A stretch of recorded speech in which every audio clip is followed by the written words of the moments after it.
Thanks for quitting. Emily sneered and looked at me. I just silently stared back at Emily. It's about cutting labor costs. We don't need a hag who exploits overtime pay at our company. Tom seemed pleased too. A week later, I kept getting calls from the company. Hello, as soon as I answered, the president spoke. Who exactly are you? I laughed mockingly at the president's words. I am Lily Johnson. I turned 59 this year. I've been working at this company for 37 years since graduating from college.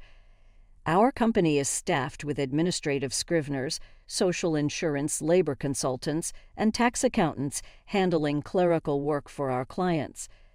This is especially popular with company presidents who run their businesses alone. These presidents are busy with sales and lack the time for clerical work, so our company takes care of it for them. I belong to the tax department. I got my bookkeeping and tax accountant qualifications during my school days. That's why I joined this company.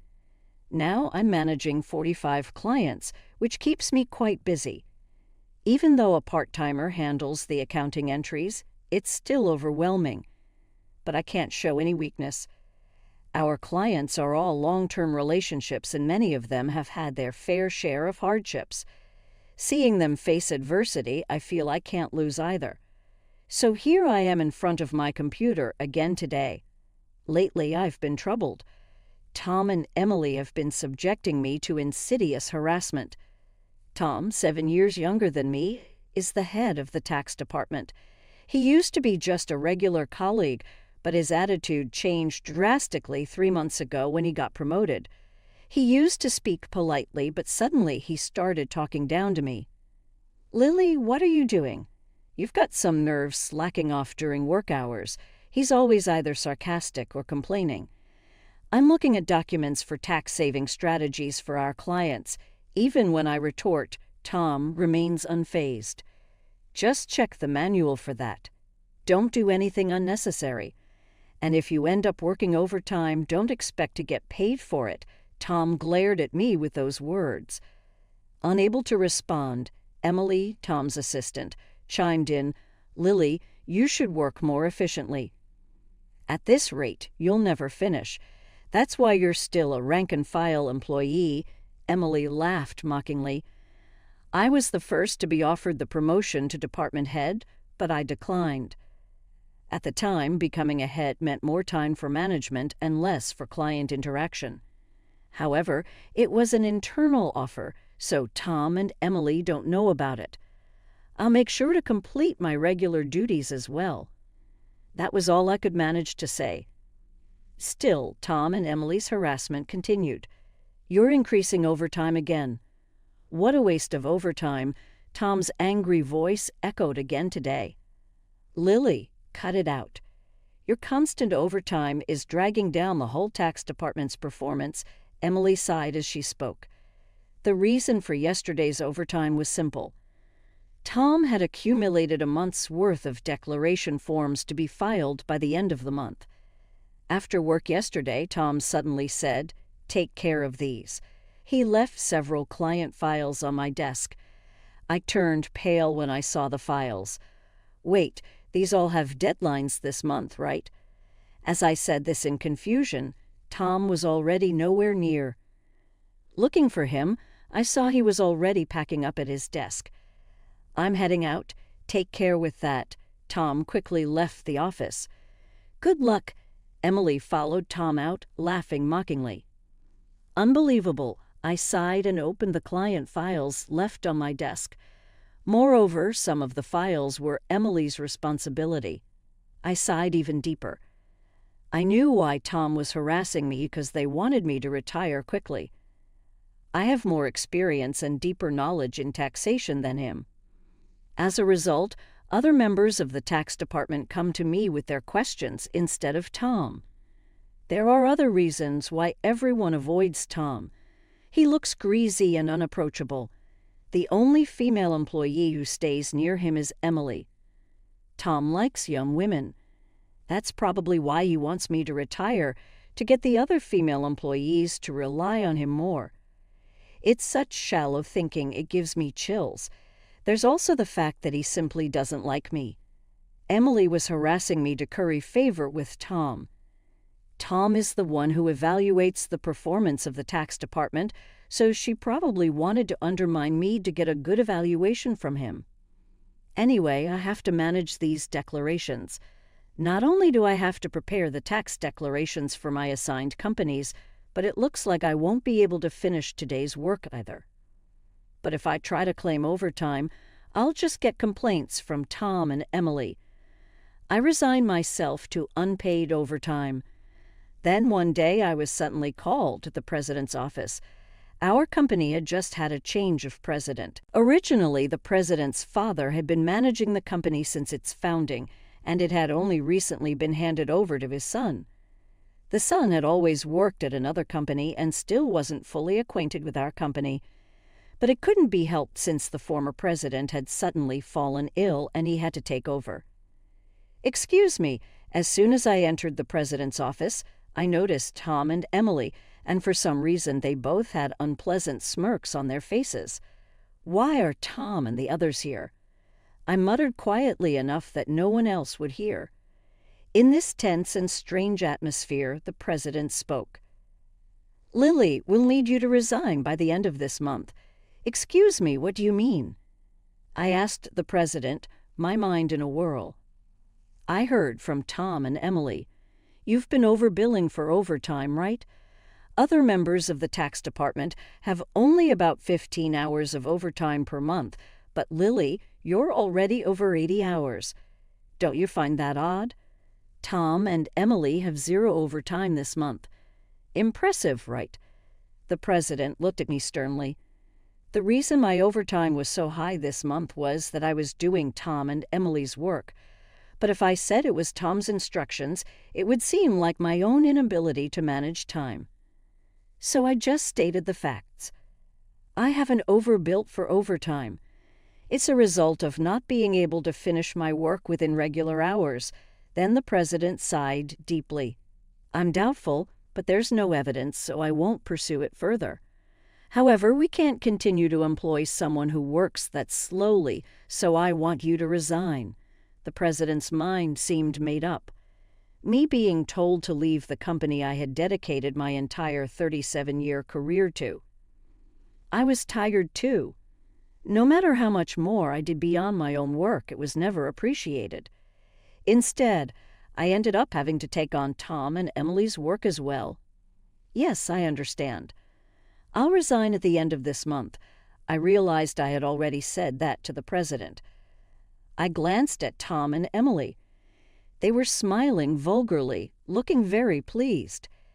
After leaving the president's office with the 3 of them, Emily looked at me and said, "Thanks for quitting." Emily sneered and looked at me. I just silently stared back at Emily. Tom also looked down on me in the same way. "We're cutting labor costs. We don't need a hag who exploits overtime pay in our company." Tom seemed pleased too. While watching the 2 of them talk so cheerily, I thought about the handover process and then started creating the handover documents for all my clients. Of course, I didn't miss saying goodbye to the people I was handing over to. I tried to get an appointment with the president to say goodbye in person. For the presidents I couldn't meet, I sent letters and informed them of my successor. A week after I resigned, I was relaxing at home. I had been busy with the handover until my resignation, and I had been extremely busy even before that. A little relaxation shouldn't be a problem. As I was thinking this, my mobile phone rang. When I checked the call, it was from the company. What could they want now? I made sure to take care of the social insurance procedures. I didn't answer the phone, but then the company called several more times. In fact, I had also received several calls from Tom and Emily's personal mobile phones. Maybe they thought I'd answer if it was from the company. Reluctantly, I decided to answer. "Hello, Lily. It's a mess right now." As soon as I answered, the president spoke. "Who exactly are you?" I laughed mockingly at the president's words. "Who am I?" "Just an unemployed lady." I've resigned from the company and I'm nothing else." Right then, the president spoke urgently. "Since Lily left, we've had 49 calls to stop transactions with the company. Please come back to the company immediately." The president said his piece and hung up. He must be really panicked. I guess I have no choice. I got up reluctantly and headed to the company. As soon as I arrived, Tom and Emily were waiting. Both of their faces were pale. They both had dark circles under their eyes. "What's wrong with both of you?" I asked, surprised at their drastic change in appearance. Then Tom glared at me and said, "Since then, we've been getting calls, one after another, to stop transactions. Not just from your clients, but from prospective companies we were planning to introduce." "What did you do?" Emily also looked at me with suspicion. I never thought Lily would do something so underhanded. I'm truly disillusioned. The reason they both looked so haggard was probably due to dealing with the cancellations. Probably the body. Of course, I hadn't done anything to the clients, but I had a guess why they were canceling their transactions. "Well, get to the president's office now." I was then taken to the president's office by Tom. "President, I brought her," Tom declared with force as he opened the door. Emily followed in a hurry. "Oh, I've been waiting." The president looked me in the eyes as he spoke. Tom accused me as if I was the culprit. "It appears that Lily was involved in the cessation of transactions with our clients. We should not only make her resign, but also sue her for damages," Emily argued vehemently, though her language was careful in front of the president. The president ignored them and asked me, "Why did so many companies stop transactions after Lily left?" I took a deep breath and answered clearly, "Don't you understand? Our clients don't need us to manage their taxes. There are tax accountant firms that do it cheaper." Yet they continued with us because I was here. Tom snapped at me. "What's with that attitude towards the president? And you think you're worth that much?" Emily also taunted, "There's no way." "It has to be Lily." The president looked serious. "Tom and Emily work based on the manual, optimizing operations. But I do more than that. I offer tax-saving strategies tailored to our client situations. Uniform responses don't always serve the client's best interests. In fact, many clients preferred my approach and stayed because of it." Tom got angry at my explanation. "How can we afford to give such detailed attention to each case? It takes too much time." "That's right." "It's inefficient," Emily strongly agreed. Then the president sighed deeply and said, "Actually, I just got a call from Dad," the former president. Some of the clients who stopped transactions had gone directly to Dad to negotiate about Lily. I was surprised to hear this. I hadn't expected the clients to go that far for me. Dad said that the tax department was viable because of Lily. She not only managed her clients but also supported her colleagues' clients. And she has knowledge that Tom can't match. Dad also said that if Lily hadn't declined, she would have been in a higher position than a department head by now. The president spoke with a pained expression. "No way," Emily looked shocked. She probably couldn't believe I might have been her boss. The president continued, "I'm really sorry to have made you resign once, but can we revoke your resignation, Lily? You're needed at our company." My father also strongly said so. I was honestly happy about the president's changed opinion, but I couldn't accept it. Then Tom interrupted our conversation. "President, what do you mean? She's better than me." "I can't accept this." Tom was visibly upset. Emily did the same. "Please, I don't want to be fired. I'll apologize to Lily and the others for dumping work on them." Emily was on the verge of tears, realizing the severity of being fired for neglecting work and having an affair with a supervisor. She must have been worried about her reputation. I advised Tom and them, "Why don't you just stop resisting? It's undignified." Tom glared at me. "Shut up. What would a single person like you understand? I sighed and said, Tom, you were the one who got me fired. It's just karma. What goes around comes around.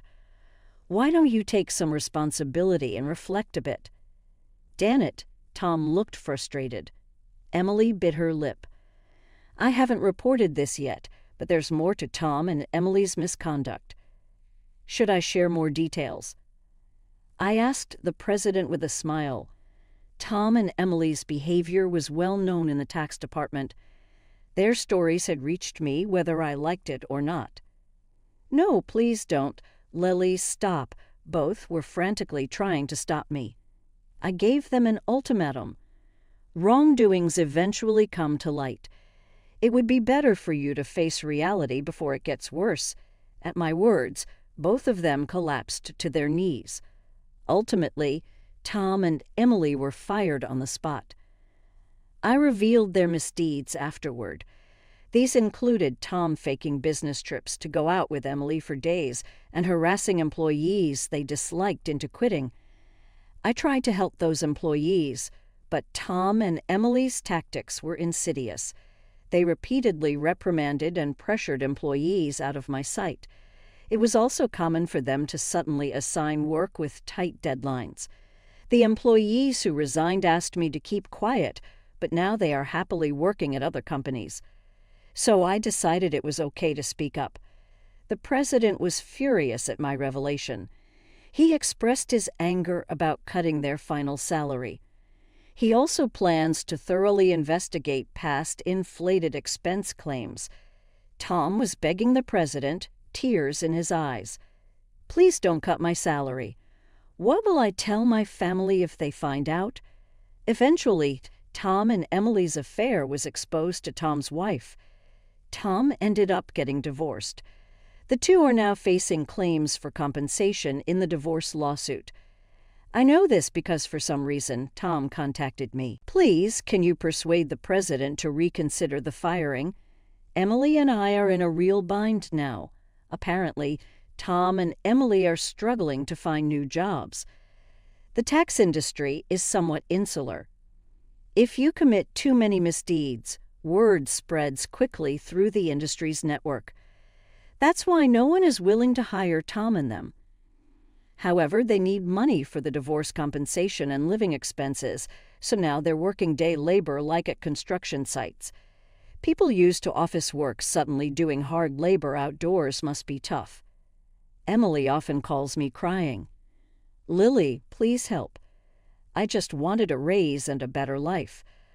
I never really liked Tom, and this situation is unbearable, Emily would say, crying. However, Tom and Emily's predicament is their own doing. Many people, including myself, have been victims of their actions.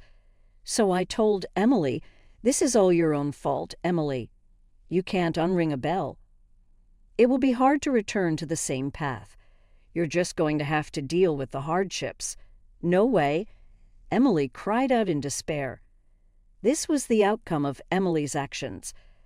I hope she continues to regret her actions in the future. As for me, I'm still enjoying a relaxed lifestyle away from work. Please come back. The president has been begging for me to return, but I have declined. After being told once to resign, I don't think I'll go back. Sometimes I help out at a friend's tax office to earn a bit of money. Maybe once things settle down, I'll start my own office like my friend. In my own office, no one can complain about my working style. I can fully dedicate myself to my clients. As a tax accountant, I want to be on equal footing with my clients, not as a teacher, but as part of the service industry. My second life has just begun. I'm looking forward to delving into what I want to do next.